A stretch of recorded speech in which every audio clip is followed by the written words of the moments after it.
하실 말씀은 요한복음 14장 16절에서 17절까지 말씀입니다. 요한복음 14장 16절에서 17절까지 말씀을 다 같이 봉독하시겠습니다.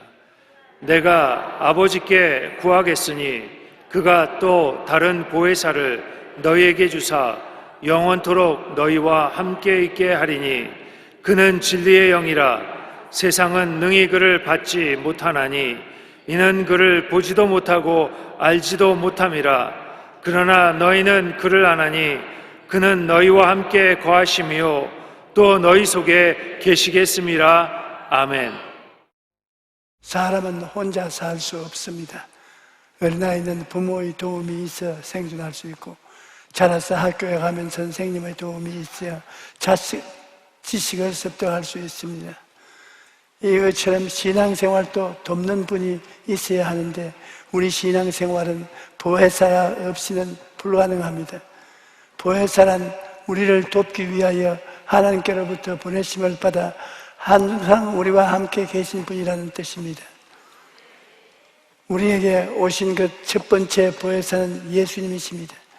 예수님께서는 육신을 입고 이 땅에 오셔서 죄와 허물이 많고 병들고 가난하고 죽어가는 사람들을 도와주시기 위하여 이 세상에서 일하시던 것입니다. 그 다음 예수님이 십자가에서 죽으시고 부활승천하신 후에 성령께서 우리의 보혜사로 오신 것입니다. 예수님께서는 내가 아버지께 구하겠으니 또 다른 보혜사를 너에게 주사 영원토록 너희와 함께 있게 하시라고 말씀하셨습니다. 여기에 보면 또 다른 보혜사라는 말이 나오는데 그 의미가 심장합니다. 헬라어에는 다르다는 말이 두 가지가 있는데 헤테레스와 알로스입니다. 헤테로스는 전혀 다른 것을 가리키고 알로스는 두 개가 똑같은 것인데 또 하나를 말하는 것입니다. 내용도 같고 모양도 같고 똑같은데 이것이 하나 있고 다른 것이 하나 더 있을 때 알로스라는 말을 씁니다. 그런데 예수님께서 알로스 파라클레토스라는 또 다른 보혜사를 보내주겠다 하셨기 때문에 보혜사로 오신 성령님은 첫 보혜사와 완전히 같은 분이신 것입니다. 그렇기 때문에 오늘날 성령님은 예수님이 하신 일을 계속하고 계신 것입니다. 성령님은 지금도 십자가를 통하여 죄를 사하시는 역사를 베풀고 계십니다. 여러분, 십자가를 통하지 않고는 죄의 용서란 있을 수가 없는 것입니다. 고린도전서 12장 3절에 그러므로 내가 너희에게 알리노니 하나님의 영으로 말하는 자는 누구든지 예수를 저주할 자라 하지 아니하고 또 성령으로 아니하고는 누구든지 예수를 주시라 할 수 없느니라고 말씀합니다.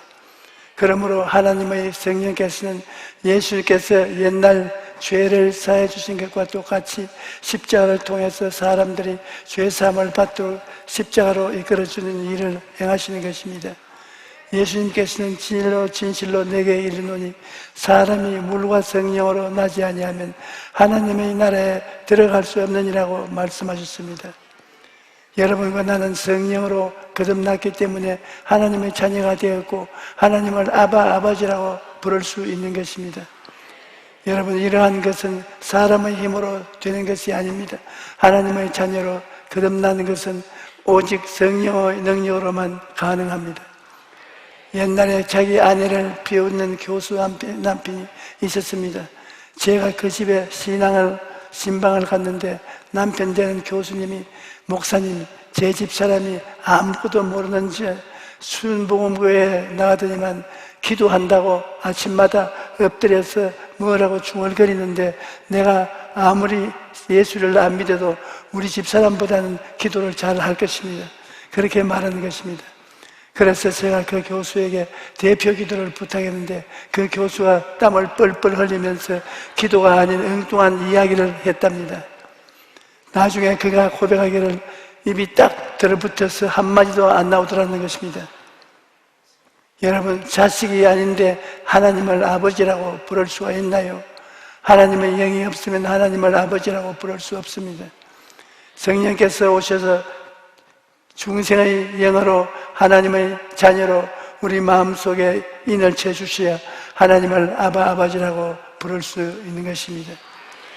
그 다음 성령님은 우리를 깨닫게 하시고 우리를 가르치시는 것입니다. 우리가 깨달음을 얻지 못할 때 성령이 오셔서 성경 말씀과 진리를 가르쳐 주시고 과거에 배운 것들도 성령께서 필요할 때에는 우리 마음속에 기억나게 해주시는 것입니다. 나의 복음 사역은 밖에서 보는 것과 안에서 보고 체험하는 것과는 너무나 다릅니다. 사역을 하는 나는 참으로 죽기 아니면 살기로 몸부림치다 일하고 있습니다. 말씀을 전하는 동안 느끼고 고통은 말할 수가 없습니다. 그와 같은 고통을 주고 말씀을 전하는데 그 대가가 얼마나 큰지 말할 수가 없습니다. 그러므로 나의 사역을 엄청난 대가를 지불하게 되면 됩니다. 값비싼 대가를 치르지 않는 것은 각 가치가 다르고 맛과 감격이 다른 것입니다. 그러므로 아버지 하나님, 보혜사 성령님이 도와주시지 않으면 저는 도저히 인간다운 생각과 삶을 살아갈 수가 없습니다. 공기가 없으면 살 수가 없는 것 같이 성령께서 안 계시면 거듭난 삶을 살 수가 없습니다. 보혜사 성령이 예수의 은혜를 전달해 주지 않으면 우리의 삶은 죽어가는 것입니다. 그뿐 아니라 하나님의 성령은 예수님이 하신 것과 똑같이 오늘날 예수 이름으로 귀신을 내어 쫓고 계시는 것입니다. 여러분, 오늘날도 더러운 귀신, 악한 귀신, 거짓말하는 귀신, 점치는 귀신, 이런 흉악한 귀신들이 우리의 생활 속에 불의와 불법과 온갖 추악함을 가져오는 것입니다. 그러나 성령의 역사가 일어나면 개인이나 가정이나 사회에서 불법과 부조리와 부패가 사라지는 것입니다. 하나님의 정의가 세워지고 정직하고 성실하고 충성스러운 삶이 살아오게 되는 것입니다. 이러므로 오늘날도 우리는 성령의 능력으로 귀신을 쫓아내는 일을 계속해야 합니다. 여러분, 교회가 성령을 모시게 되면 선택의 문제가 아니라 생사의 문제인 것입니다. 성령이 있어도 좋고 없어도 좋다, 성령 받아도 좋고 안 받아도 좋다가 아닙니다. 성령이 없으면 살고 성령이 없으면 죽습니다. 마귀가 그것을 알기 때문에 어찌하든지 성령의 역사를 방해하기 위하여 목사들의 마음에 혼돈하게 강단에 써서 성령운동을 공격하게 만들었던 것입니다. 그러나 여러분, 성령이 없으면 교회는 성장할 수 없습니다. 교회는 오순절날 성령의 무릎 위에서 탄생했고 성령님의 손에서 성장하고 성령님의 품에 안겨서 나중 천국으로 올라가게 되는 것입니다. 이렇기 때문에 성령이 있느냐 없느냐는 선택의 문제가 아닙니다. 생사의 문제입니다. 이러므로 사랑하는 성도 여러분, 우리는 어찌하든지 성령으로 충만해야 하는 것입니다. 성령의 능력으로 마귀를 이기고 죄악을 이기고 불신앙을 이겨야 합니다. 또 성령의 능력으로 무신론을 이기고 인본주의를 이기고 매일매일 하나님의 영광을 위해서 살아야 하는 것입니다. 그 다음 성령님은 예수님의 이름으로 병 고치는 일을 계속 하시는 것입니다. 예수께서 십자가에서 죽으시고 부활 승천한다고 해서 이제는 병 고치는 역사가 그쳤다고 생각하면 중대한 잘못입니다. 또 다른 보혜사이신 성령님은 지금도 예수님이 하신 사역을 그대로 하시는 것입니다.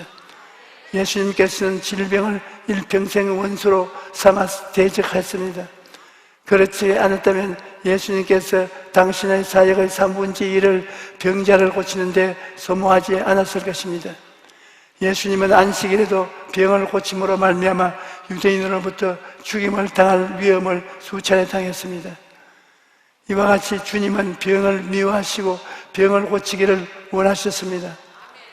그렇기 때문에 부활해서 승천하시기 전에 믿는 자들에게는 이런 표적이 따르리니 곧 그들이 내 이름으로 귀신을 쫓아내며 새 방언을 말하며 뱀을 집으며 올리며 무슨 독을 마실지라도 해를 받지 아니하며 병든 사람에게 손을 얹은 즉 나으리라고 말씀하신 것입니다. 우리 교회 성도님인 아들이 3살 때 귀 뒤에 커다란 혹이 생겼는데 혹이 점점 자라서 목까지 전이 된 것입니다. 병원에 갔더니 결핵성 임파선 예민에 치료약은 없고 병이 진행하는 것을 막아주는 약만 있다는 것입니다. 그런데 그 약은 아이의 성장 발육을 방해하는 부작용이 있고 평생 약을 먹어야 한다고 의사가 말한 것입니다.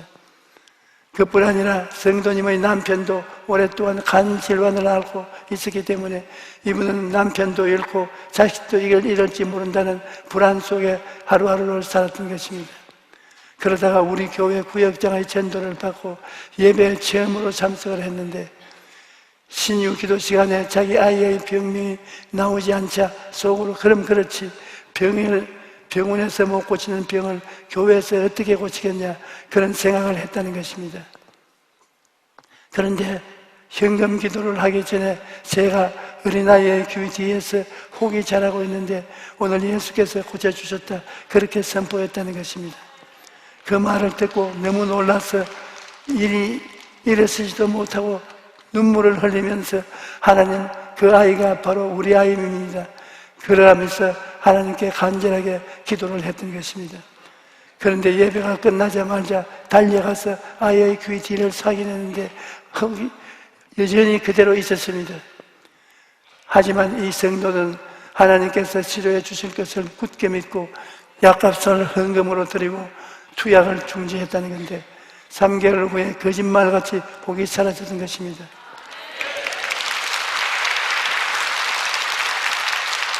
그뿐 아니라 남편의 병도 깨끗이 낫고 그 아이가 자라서 장가를 가서 이제 손자까지 안게 해준 것입니다. 여러분, 성령의 역사는 오늘 이 자리에도 일어나는 것입니다. 보혜사 성령이 예수의 일을 계속하기 때문에 성령이 역사하시는 곳에는 오늘날도 병이 물러가고 치료받는 기적이 일어나는 것입니다. 성령께서 교회에서 역사하시는 이상 치료하는 역사는 교회에서 그칠 수가 없는 것입니다. 그러므로 여러분 성령님의 도우심을 위해 기도하십시오. 우리는 연약하기 거지없는 인생입니다. 그러나 우리가 기도하면 우리와 함께 하시는 성령께서 일하시는 것입니다. 이러므로 우리는 날마다 기도로서 성령의 도우심을 구하고 의지해야 합니다. 그런데 인간의 힘으로 기도하면 5분 내지 10분 하면 그로써 그칩니다. 적어도 30분, 1시간 이상 기도하려면 성령의 도우시에 아니고는 기도할 수가 없는 것입니다. 많은 사람들이 저에게 와서 묻습니다. 조 목사님, 지금까지 목회하면서 가장 어려운 것이 무엇입니까? 그러면 나는 스스럼지 않고 이렇게 대답합니다. 저희 목회 생활에서 가장 힘든 것은 기도입니다. 기도하지 않고는 절대로 수십만이 넘는 성도를 이끌어 가지 못합니다. 기도하지 않으면 마귀가 와서 교회를 4번 5열시켜버리고 마는 것입니다. 그러므로 내게 가장 큰 책임은 기도하는 책임이요, 가장 어렵고 힘든 것은 기도하는 의무입니다.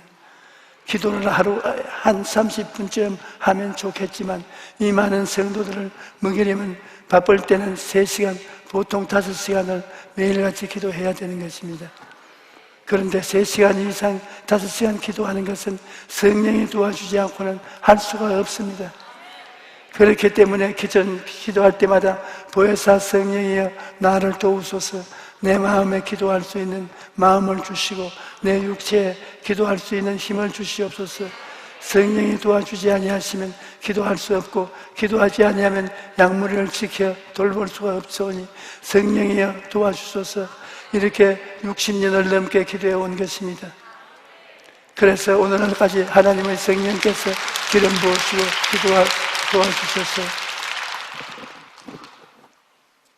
기도할 수 있는 대로 오는 힘을 다해서 기도를 하도록 성령이 도와주십니다. 저녁 늦게도 기도할 수 있고 아침에 새벽에도 일찍 일어나서 기도할 수 있고 밤이나 낮이나 부르짖어 기도할 수 있는 것입니다. 로마서 8장 26절에 이와 같이 성령도 우리의 연약함을 도우시나니 우리는 마땅히 기도할 바를 알지 못하나 오직 성령이 말할 수 없는 탄식으로 우리를 위하여 친히 기도하시느니라고 말씀합니다.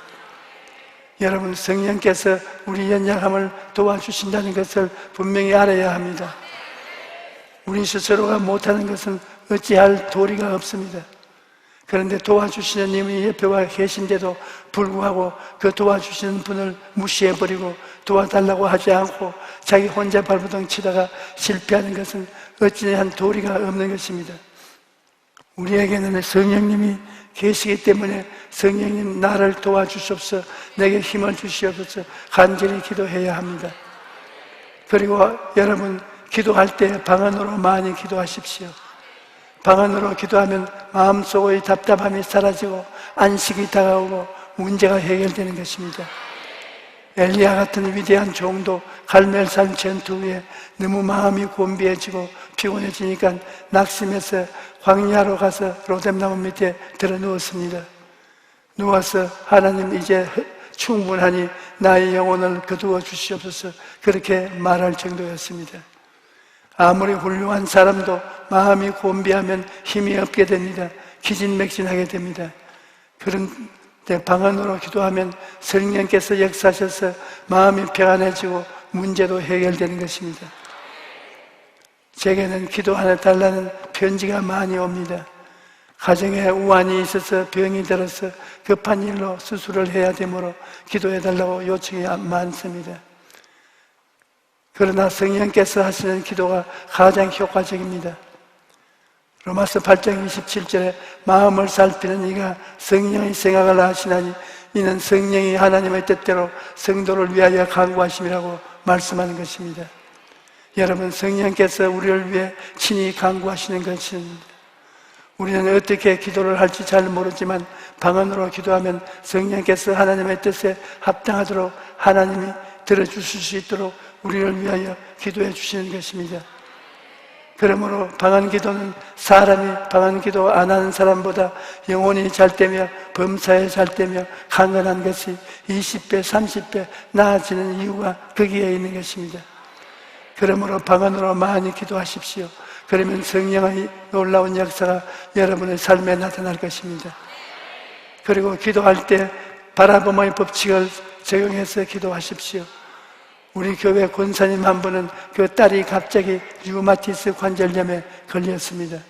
온몸이 너무나 아프고 쑤셔서 병원에 갔더니 의사가 류마티스 관절염이라며 큰 병원에 가서 다시 검사를 받으라고 했습니다. 그래서 큰 병원에 기도하는데 똑같은 진단을 내리면서 평생의 완치가 어렵다고 말한 것입니다. 그래서 그 딸이 온갖 치료를 다 받았는데 그럼에도 불구하고 증세가 점점 더 악화되어서 나중에는 혼자서 눕지도 못하고 일어나지도 못할 지경에 이른 것입니다. 그래서 그 모녀가 하나님께 간절히 기도하고 또 제게 기도받으러 왔습니다. 제가 그 딸의 치료를 위해 기도해주고 항상 긍정적인 생각과 은혜를 사용하고 건강한 모습으로 출근하는 모습을 바라보라고 말해주었습니다.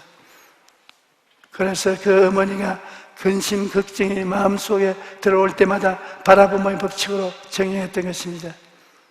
딸이 활짝 웃는 모습으로 출근하는 모습을 마음속에 그리면서 기도하고 또 병원에 가서 약을 받아올 때도 딸이 치료된 모습을 바라보면서 약을 끊게 해달라는 기도를 했던 것입니다. 그렇게 3년을 기도하고 나니까 딸의 마음속에 하나님이 치료해 주실 것이라는 믿음이 생겼습니다. 병이 나을 것을 바라보고 가슴속에 꿈을 품고 기도하니까 하나님께서 그 마음속에 믿음을 부어주신 것입니다. 그래서 이 모녀가 그 길로 오살리 기도원에 올라가서 3일 금식 기도하면서 기도하는데 하나님께서 딸에게 치료하실 수 있는 믿음을 주셨습니다. 그래서 집으로 돌아오자마자 단호하게 약을 버렸는데 그 후로 약을 먹지도 않아 될 만큼 상태가 호전되고 1년 후에는 완전히 건강해진 것입니다.